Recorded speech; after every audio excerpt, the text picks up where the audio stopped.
We are actually not here to actually present anything, but rather share that experience in the making of this project called Spline Retreat. So the whole context and of the project was when this client, a couple, where the husband is a tennis coach, currently Rohan Bopanna's personal coach, and the wife being a military naval commander who is retired, who actually sued the Navy for not giving equal rights to females after retirement. So she is that person. So you can imagine what kind of clients that we had for this project. So they specifically chose uh, the land which is in a riverfront, which is interacting with the riverfront so much. So this person, Mr. Balu, he has traveled all across the globe in a coaching and participating in events, and so almost traveled all the countries. So he wanted something that was very interactive with the riverfront. So he's seen beautiful Mediterranean sea views, and so that inspired him, and he wanted something very specific. So the site is located in this place called Kanyangad, and specifically Arai. So this is what the site offers. So you can see this whole stretch of coconut trees and how it's inclined and how it's actually responds to the whole riverfront, and how things reflect from the other end of the river, and how light plays a significant role in creating the mood of the whole place. And another thing was the cultural aspect of the site, which is very specific to that site itself. So there we have this folklore called Theyyam. And during the starting of harvest season, the first Theyyams actually start here, exactly opposite. There's a sanctuary. So they start the Theyyam there. So the Theyyams travel in boat to the other side of the river.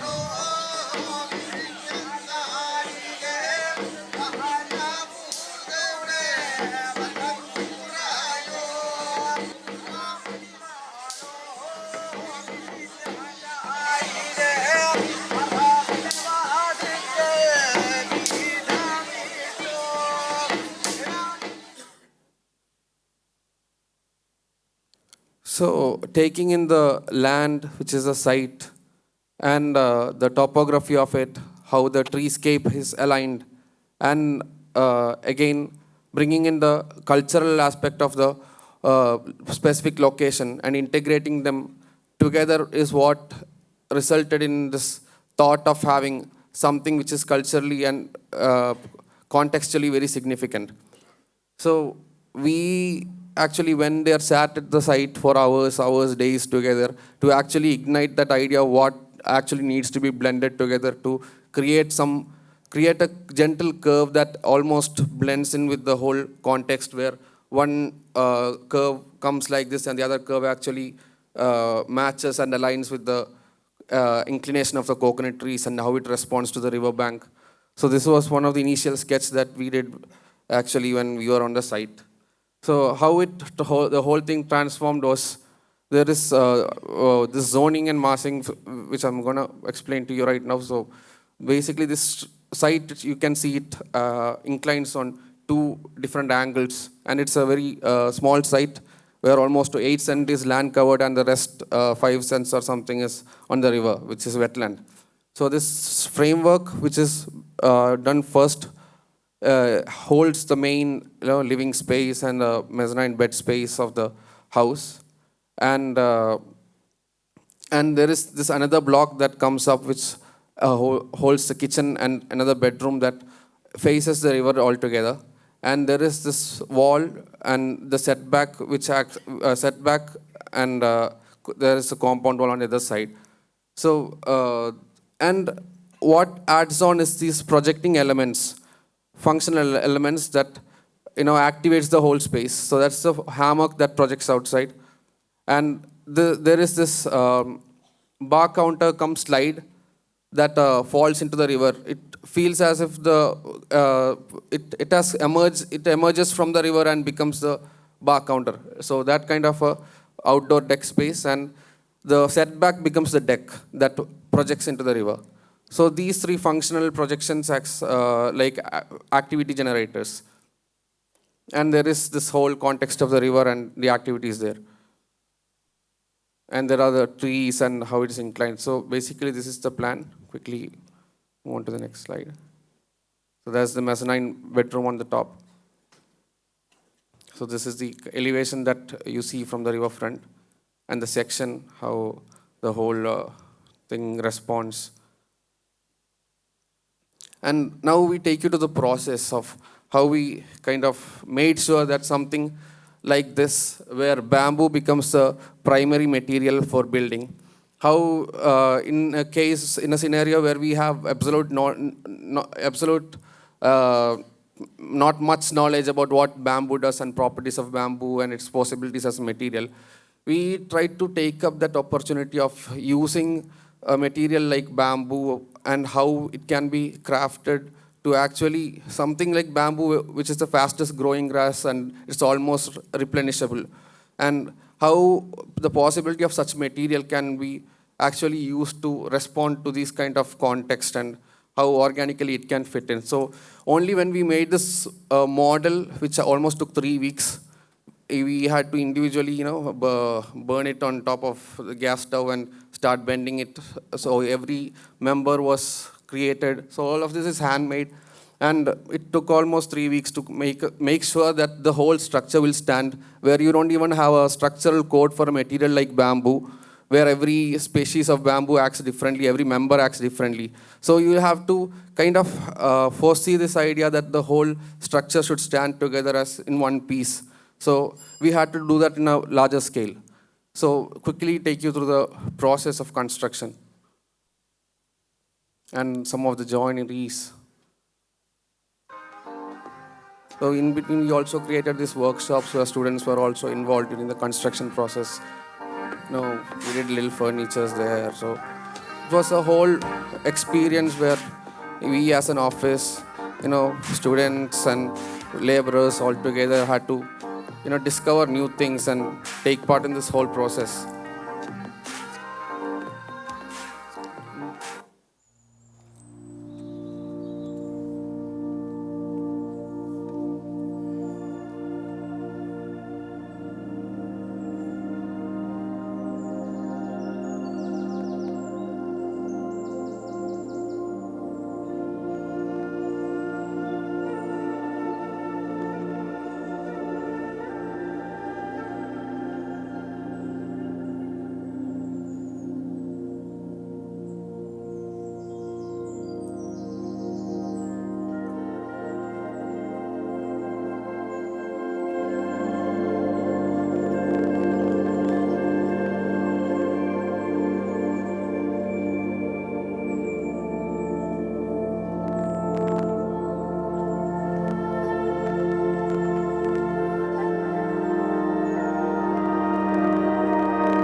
So it's a house that is yet need to, be actually filled with life.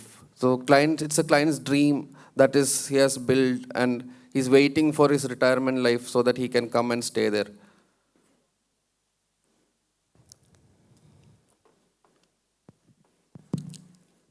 Thank you. We very much, the site is stunning. That's the starting point. And it also occupies an interesting sort of space in the village because the lane kind of ends at the Yeah, it's site, a dead right? end site. Yeah. Yeah. So, yeah, I think also I'll speak collectively based on the project that we discussed of your practice yesterday as well as today. Uh, I feel like, especially at this stage in your practice, it gives me a lot of hope, frankly, that there are architects who are sort of very rigorously applying building, but sustainability is a very abused word, but like this essential sense of frugality, also access for everyday clients, and looking at upcycling and material innovation and natural material, and all of it coming into a certain tectonic quality. It is very heartening to see, and I'm very happy that you're integrating it with workshops and all of it, because the stage that we are in, there isn't much value to these things as exceptions. The more and more these get embraced by clients and architects, that's when we can actually look at impact. So that's a really good stance for the practice to take. Um, and I think like the way this sits on site is very nice because it's a riverside. And while you've looked at Thayam, the bamboo sort of like glancing at you from behind the palm trees. Also, like at least from an outsider's perspective, you have a thing of houseboats and all in Kerala. So it has this certain presence, which even though the form is very sort of look at me, it still blends and merges into the landscape in a very nice manner. Have you taken this boat ride and Next seen it? time. Next Do time. come, No, we please. were on like a mission to see many sites in one day. So I think like a lot of sites we visited, we would have just liked to stay overnight, but that didn't happen. There was, I think, having said that, there were a few things that we felt um, could have been looked at more. And your SketchUp thing where you showed the project part by part is almost like one can see where that came from, because it did also feel like part by part. There's the bamboo guy, there's the thatch guy, and then there's that setback chap who are all next to each other, like squeezed in like three people on a bench, but not sort of coming together in one sense as one sort of architectural experience. I feel like going ahead, that is maybe one thing to sort of look at, like how do these elements talk to each other? And some of it, some of it feels like it's sitting on site. Some of it felt like it was a better idea on a SketchUp model or on the, especially these three elements in how they came together. I think the weakest was that, though it ended nicely in the fishing deck, the setback was really, when you come in, a very distracting element. And that was the other slightly tricky area, because we've talked about the idea of threshold and entry and how it sort of works in architecture very nicely. And that sense, when you enter the site, it really feels like doing like tippy tap or something. Like there's like what are we So trying that's where to, the freedom yeah. of choice lies, where you can actually explore any specific axis and reach at one point and explore that. And Yes, that area of sure. surprise can also be something that can be skillfully thought of. Sure, I think we unanimously felt it discordant because all architecture affords choices, but there is a sense of like when you, especially in the sense of entry, because that's sort of like from a primordial time, a certain like thing that is the starting point of the journey, so to say, in the experience of the space. See, as at the end of the day, it's subjective. One can say choice or whatever, but that was a sort of unanimously felt that it ends in a certain sort of nice way, but the beginning is a bit disorienting. Lots of things are grappling to your attention. But in terms of sort of like the stuff that you're trying to do, also, the artists, the stone masonry has this artist detailing, lots of little things, quite precious and nicely done in the project and in the general direction of the things that your practice is doing. Like, more power to you, and hopefully many more like you. Much needed. Yeah. Thank you. Thank you. Thank you. Compliments for a wonderful work. Thank you. I mean, she's again told everything, which makes my life more difficult. So I have to make it more fun, not so serious. Your site is sloping to the river. Yeah. And this is maybe one of the most beautiful sites I've seen when it comes to living next to the river.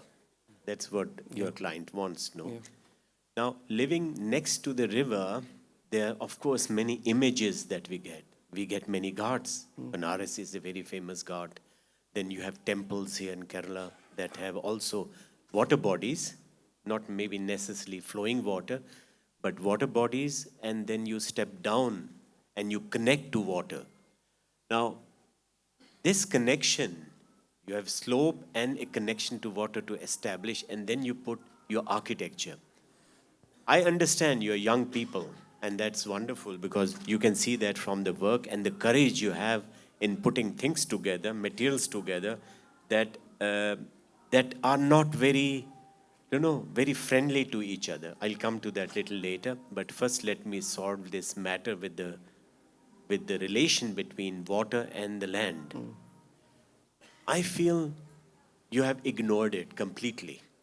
You rather have said, now I'm the architect, I get these brilliant ideas, I get the bar or that counter go into the water, I get this idea of the hammock that is hanging out with steel because I'm a designer. And you are a young designer, of course you can show your prowess. And you have shown it. I mean, you have shown it this morning or yesterday with the interior, your prowess with the bridge, retractable deck or bridge. So you're in love with that. There is this love with your own indulgence, if I may say so, which is nice. But my request would be to you also to look at its surrounding more carefully and connect it to that. Amrita put something that was, by the way, put across, but which is very essential in our profession as a creative person. Creative people are very egoistic people. That's inherent. They're very self-centered, egoistic, because they want to show what their talents. That's their driver also, and a very important driver for me. I am not free from it. I'm not saying that I'm a kind of saint or so here. And I don't want that people turn into saints. That's not the idea. But the idea is to accept what you get as a quality. And I think the river, the paddy fields, the coconut trees are an asset to your design, and they should not be ignored. That's one observation at the master plan level. The other observation that I have is to do with dealing with bamboo. You guys may have gone to Bali. I have no idea. Have you traveled to Bali? No. No, not yet. I think you should do that. Yeah. Because you're dealing with so many beautiful structures, and your models are extraordinary, and your understanding is extraordinary. So you should see how connections are made in bamboo without using nuts and bolts. I felt that was, for me, a big letdown, because the entire project is about exploring bamboo and bamboo construction. These guys in Bali don't use nuts and bolts, and they do structures that are 50, 60 meters long, bridges, very akin to this here. And they use ropes, ropes that can last for decades. So my request, look into that. We would love to explore that possibility. Do next that, time. explore that possibility, and you are just brilliant in your work. That's what I can say. I can dwell on and on, but there was a bell there. And we My both compliment. invite you for this monsoon. You can see the change, how the site has, organically developed, and how water has come in, and how the site responds even better. I hope there are no crocodiles involved. No, No crocodiles no? there. Okay. Then I'll come over. Yeah. Thank you. Thank you.